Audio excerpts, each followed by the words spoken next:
Hey les geeks, c'est Mathéo et on se retrouve pour une toute nouvelle vidéo, un récap des annonces qu'il ne fallait pas manquer côté Star Wars dans ce premier panel de Star Wars Celebration 2022 qu'on a d'ailleurs vécu en direct, 1h30 d'annonces avec également des teasers qui ont été partagés de la part de Lucasfilm. Bref, quelles étaient les annonces qu'il ne fallait pas manquer?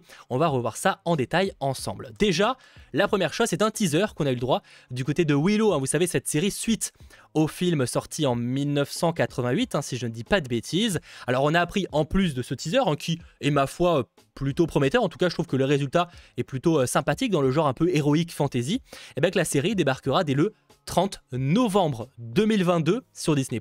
Alors effectivement, je pensais que ça débarquerait légèrement plus tôt, il faudra être un peu patient pour retrouver ce show, mais ça reste franchement très prometteur et en commentaire, n'hésitez pas à me dire ce que vous avez pensé de ce premier teaser. J'avoue que je suis pas un grand connaisseur ni un grand fan forcément du film Willow, donc la série, c'était pas un projet qui m'a hypé tout particulièrement, mais il est vrai que les premières images m'ont l'air d'être assez convaincantes tout simplement, donc à ça de voir ça fin novembre prochain. En parlant visuel, toujours hors Star Wars, parce que c'est vrai que je vous dis Star Wars, mais en fait il ne faut pas oublier que Star Wars c'est aussi Lucasfilm, et en fait ça c'est des programmes Lucasfilm. Et donc la deuxième chose qui a été partagée hors Star Wars, mais côté Lucasfilm, c'est le premier visuel de Indiana Jones 5, donc avec Harrison Ford, et qui débarquera dans les salles fin juin 2023. Alors oui, on n'est clairement pas sur un teaser, un trailer, c'est vraiment une image très énigmatique si je puis dire, mais en même temps je trouve qu'elle est très hypante, je la trouve franchement plutôt cool et j'avoue que j'ai assez hâte de voir ce film qui pour rappel sera réalisé par James Mangold à qui l'on doit Logan, mais également un certain Le Mans 66 qui était de mon avis plutôt cool. Mais ça c'était côté news hors Star Wars, juste uniquement Lucasfilm. Parlons enfin Star Wars avec une nouvelle série qui s'officialise. Alors techniquement on savait que c'était officiellement en préparation, mais on n'avait ni le titre, ni le casting, pas forcément tous les détails. Ça va donc s'appeler Star Wars Skeleton Crew. Et au casting, on retrouvera Jude Law. Donc ce sera bel et bien une série live action. C'était vraiment un panel qui était dédié au live action. Et parmi les producteurs, on aura Jon Watts, donc le réalisateur de Spider-Man No Way Home, et même de manière générale de la trilogie avec Tom Holland. On retrouve également en producteur Christopher Ford, Jon Favreau, ça c'est la nouvelle, mais également Dave Filoni. Donc voilà, ça c'est le projet que préparait le réalisateur de Spider-Man No Way Home, une toute nouvelle série qui se concentrera sur un groupe d'enfants de 10 ans. Normalement 4 personnages qui viennent d'une petite planète et qui se perdent tout simplement. Et même si on y suivra des enfants, les producteurs ont voulu insister sur ce sujet-là. Ce ne sera pas une série pour les enfants. En fait, ce sera autant pour les enfants que l'a été la série animée The Clone Wars. Donc ça vous donne une idée de la direction que pourrait prendre ce show. Honnêtement, il y a du potentiel. J'avoue que je suis un peu inquiet parce que Jon Watts, c'est pas le réalisateur qui me fait rêver, clairement pas. Mais on n'est pas à l'abri d'une bonne surprise pour ce show, donc Star Wars Skeleton Crew, qui sera diffusé en 2023. Ça commencera à tourner prochainement avec entre autres Jude Law, mais ça débarquera en 2023. Et qui d'ailleurs débarquera également en 2023, c'est la 3e saison de The Mandalorian. Voilà, on a l'annonce, on ne savait pas si ça serait plutôt fin 2022, début 2023, ça a été tranché. La saison 3 arrivera en février 2023 sur Disney+. Et d'ailleurs les personnes présentes sur place, alors nous on a eu le droit à un logo, bon, pourquoi pas, mais les gens présents sur place ont eu le droit à un sneak peek, donc avec quelques images. Et en fait, ça nous apprend des choses plutôt intéressantes. Déjà que le Mandalorien va vouloir se rendre sur Mandalore pour être pardonné de ses transgressions. Donc oui, on va voir Mandalore dans cette 3e saison de The Mandalorian, ça c'est cool. Alors techniquement, je crois que c'était dans Boba Fett ou la saison 2. Je crois que c'était Boba Fett où on voyait Mandalore, mais c'était la destruction. On n'avait pas vraiment Din qui allait sur Mandalore, donc ça c'est quand même plutôt cool. On a également apparemment vu des images, enfin ils ont également vu des images de Bo-Katan qui dit à Grogu que son père n'est pas le seul Mandalorien, mais également apparemment on a vu des images, Bo-Katan est un petit peu mise en avant comme la principale méchante de cette saison. Et ça c'est quand même plutôt intriguant. Et il a été aussi confirmé le retour de Griff Karga ou encore de Peli Motto.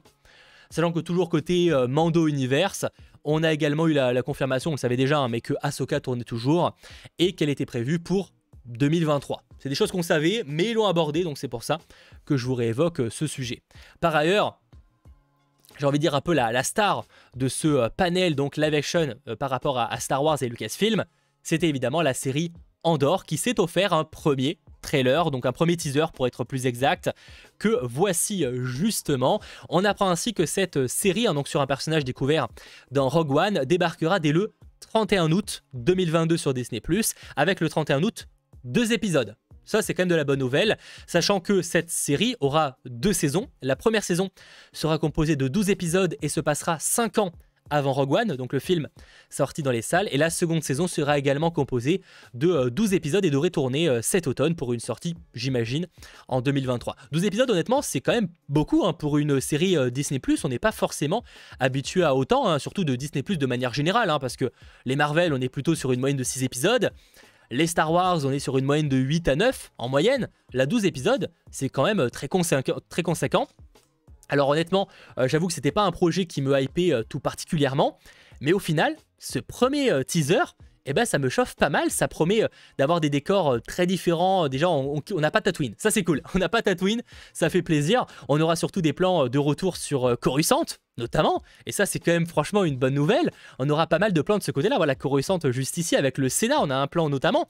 J'avoue que ça me chauffe pas mal, on aura vraiment les vestiges encore de l'époque avec la revanche des Sith, hein, parce que voilà, mais à la fois on approchera petit à petit de Rogue One, etc. Donc j'avoue que je n'étais pas forcément très chaud sur le papier, mais au final les premières images ont l'air d'être assez prometteuses et visuellement surtout, ça a de la gueule quoi. Franchement les plans, vous me direz que c'est un film Rogue One, sur pas mal de plans on y croit. Honnêtement je trouve que techniquement parlant ça reste un teaser, mais ça me paraît aussi réussi que l'on pu être par exemple un film comme Rogue One entre autres. Donc franchement assez hâte de voir ce show qui débarquera dès le 31 août prochain. Après au niveau des annonces, eh ben ça s'arrête là en fait. C'est un petit peu la mauvaise nouvelle. On n'a pas eu de points par rapport au film. Alors dernièrement, dans un article de Vanity Fair, ils ont confirmé qu'il était toujours prévu de faire un film notamment réalisé par Taika Waititi ou encore Rogue Squadron ou même un film de la trilogie de Rian Johnson. Mais là-dessus, pas de mise à jour, hein. Il paraît qu'effectivement, il y a une époque où Star Wars, Lucasfilm faisait également des films. Visiblement, c'est plus trop d'actualité aujourd'hui. Après, bon, oui, les films débarqueront, mais clairement, on sent qu'ils sont passés au second plan par rapport aux séries. Et pas de nouveau non plus par rapport à The Acolyte. Alors, The Acolyte, on va dire que j'aurais bien voulu du casting ou une annonce comme ça. Ça n'a pas été le cas, mais à la limite, ils en ont parlé récemment dans Vanity Fair. Par contre, c'est vrai que Lando, Droid Story, si vous voyez des infos, n'hésitez pas, parce que pour l'instant, il n'y a vraiment plus de détails. Alors, c'est aussi le cas de Rangers of New Republic, mais ça, on sait que le projet a été mis en stand-by par rapport à Cara Dune. Donc pour le coup, on va dire qu'on l'oublie. Mais c'est vrai que Lando, ça a été annoncé en 2020, on n'a pas eu une seule information depuis.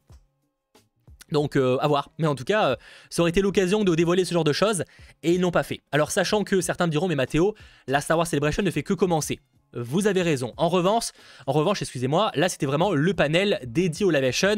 Donc s'il y avait bien des grosses annonces à faire côté live action, c'était lors de ce panel. Je pense pas qu'on aura beaucoup d'annonces, voire même aucune annonce, en tout cas côté live action, dans le reste de l'événement. C'est pour ça que je dis ça, que c'était vraiment le moment, ou entre guillemets jamais, de faire des annonces de ce côté-là. Voilà, donc un événement en demi-teinte, clairement, mais il y a eu quand même des choses très intéressantes, notamment par rapport à Andor, qui m'a rassuré. J'avais peur, honnêtement, que ce soit vraiment pas un programme qui m'intéresse, et au final, ça a titillé ma curiosité de manière assez conséquente. Donc rendez-vous fin août pour le découvrir sur Disney+. J'espère en tout cas que cette vidéo vous aura plu, et si c'est le cas, je vous invite à lâcher le petit pouce vers le haut, à vous abonner, et on se retrouve très vite, notamment pour suivre le reste de la Star Wars Celebration. Allez, ciao tout le monde!